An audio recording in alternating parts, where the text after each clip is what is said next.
Alors moi, j'ai la chance de faire deux présentations. Une en remplacement de Madame Nicosia, qui est la directrice de la CPTS de Roanne, du Roannais, qui malheureusement ne pouvait pas être là. Alors, je suis très content de faire cette présentation parce que j'ai une grande admiration pour le travail qui a été fait à Roanne. Et vous allez pouvoir voir la différence entre ce qui se passe dans un endroit dans lequel il y a un hôpital qui a une taille raisonnable et un nombre de professionnels conséquent, mais pas de la même densité qu'à Paris, et ce qui se passe quand on est dans un arrondissement dans lequel on a comme partenaire de proximité le plus grand hôpital d'Europe. Donc, ce n'est pas tout à fait la même chose. Donc, la CPTS, c'est une CPTS de taille 4. Il y a plusieurs communautés de communes, 177 000 habitants, 1500 professionnels de santé. Pour l'instant, il y a une partie seulement des communautés de communes qui sont concernées par ce parcours. Donc, comme dans le 13e, en fait, c'est l'incitation de l'assurance maladie qui a fait que la CPTS du Roannais s'est lancée dans l'aventure. Ils ont également pris comme base pour leur parcours, pour construire leur parcours, qui est aussi un parcours suite à l'hospitalisation. Donc, ils ont pris les recommandations de la HAS qui avaient été retravaillées par le Conseil national professionnel de cardiologie et ils l'ont transformé en protocole.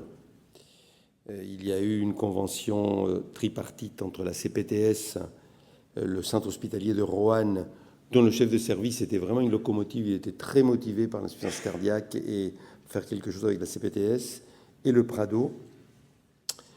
Les professionnels ont eu une formation à Montsisra. Montsisra, c'est le système, j'espère ne pas dire de bêtises, je pense que c'est le système de la messagerie sécurisée en Rhône-Alpes. S'il y a des gens de Rhône-Alpes ici, ils peuvent peut-être me confirmer ça. Voilà, en Auvergne-Rhône-Alpes. Ils ont eu une formation à mes patients qui est un outil alors, je ne suis pas sûr, je me demande si ce n'est pas un outil de communication vers les patients. Ils ont commencé en 2019.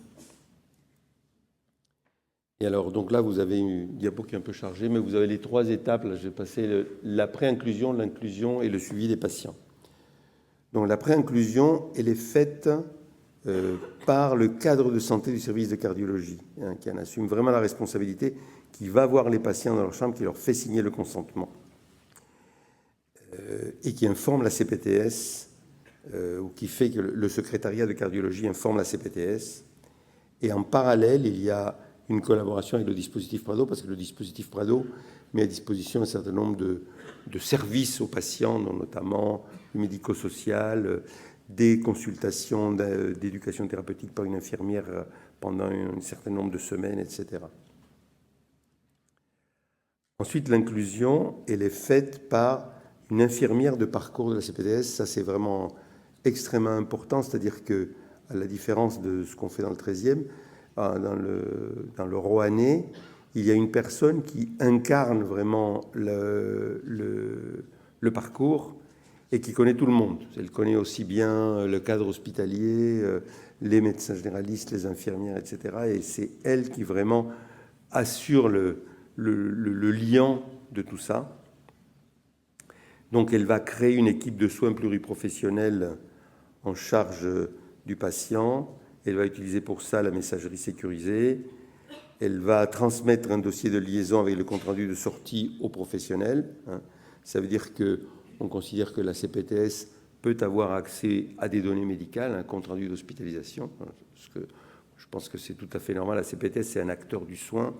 Donc, pour aller créer un cercle de soins, si on va appeler un médecin généraliste pour lui dire je voudrais que tu prennes en charge un patient et on ne peut lui donner aucune info sur ce patient, c'est sûr qu'on va se faire jeter. D'où l'importance pour la CPTS d'avoir des données, les données de santé. Et ensuite, la continuité de la prise en charge, elle est alors d'une part rythmée par 2 réunions de concertation pluripro à 8 semaines et à 6 mois. Et ensuite, le travail au jour le jour, il est assuré beaucoup par les infirmières. et l'infirmière du parcours qui est toujours là, à la rescousse s'il y a des complications, etc. Bon, là, vous avez un extrait du dossier médical partagé, je pense. Ça, c'est la fiche du bilan à 6 mois. Au bout de 6 mois, il est décidé soit de garder le patient dans le parcours, soit de considérer qu'il peut en sortir. Alors là, il y a quelques chiffres qui sont vraiment très intéressants. Alors voilà, l'objectif que s'était fixé pour l'année 2024, l'équipe de Roanne, c'est d'inclure 200 patients dans le protocole. Ils en ont inclus 202 et d'avoir un taux d'hospitalisation dans les 6 mois de 5,5%. Et en fait, leur taux d'hospitalisation à 6 mois, il est de 2,87%. Et le taux de mortalité est de 5,2% alors qu'il était de 17% à la création du parcours. Alors, ce n'est pas une étude randomisée, il y a peut-être des biais de sélection, il y a peut-être des choses comme ça, mais quand même, c'est quand même extrêmement intéressant.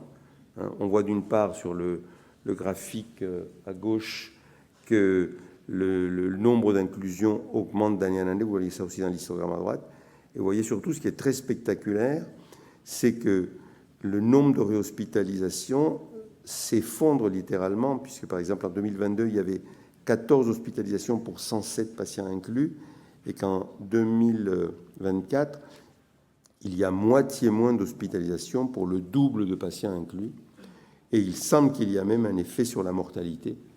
Donc ça veut dire que vraiment mettre en jeu les ressources de professionnels de santé de ville à la sortie du patient, quand on arrive à le faire, ça a l'air de marcher. Ça a l'air de marcher, et pas seulement pour respecter les recommandations, mais y compris pour des résultats en termes de santé, c'est-à-dire pour réduire les hospitalisations et peut-être pour réduire la mortalité.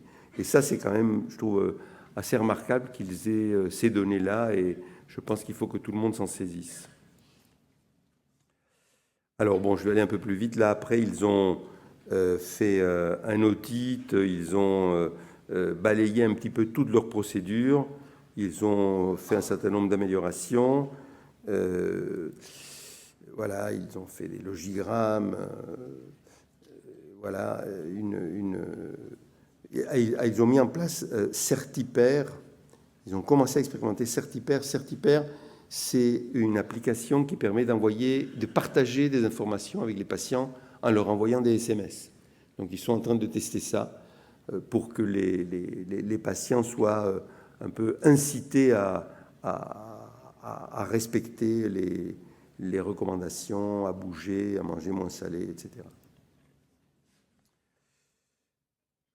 Voilà. Bon, et donc ça, c'est la dernière diapo. Vous voyez donc le logigramme du parcours, le patient qui sort de l'hôpital après une décompensation cardiaque. Il sort avec une prise en charge Prado. Il va voir l'infirmière en consultation dans les 48 heures, puis une fois par semaine. Et l'infirmière, elle est entraînée à repérer les signes de nouvelles décompensations. Et elle est outillée avec des arbres décisionnels, des choses comme ça. Le médecin, il va faire une consultation dans les 7 jours, il va faire un ECG, il a une biologie. Et le cardiologue va voir le patient dans le mois, il va faire une échographie. Voilà. Et la référente parcours, l'infirmière de parcours, est au milieu de tout ça. Et c'est elle qui assure donc que ça fonctionne. Et voilà, et donc c'est fini pour Roanne. Vous pouvez les applaudir parce que... je veux dire qu'ils ont eu... je veux pas écrire, mais ils ont eu un prix. Ils ont eu un prix national pour ce travail-là qui a été décerné. Alors, je suis très content qu'il m'ait permis de le présenter.